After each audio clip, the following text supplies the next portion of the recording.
Let's go over folder sharing with View Studio. Start by opening the folder you want to share from the Asset Library.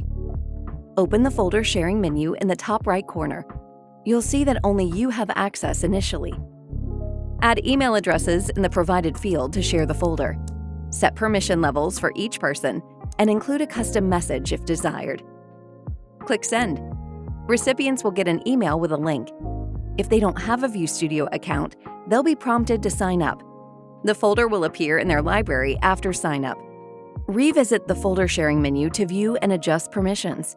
Change permissions from editor to viewer, or remove access entirely. Remember to click Save after any changes. Thanks for watching.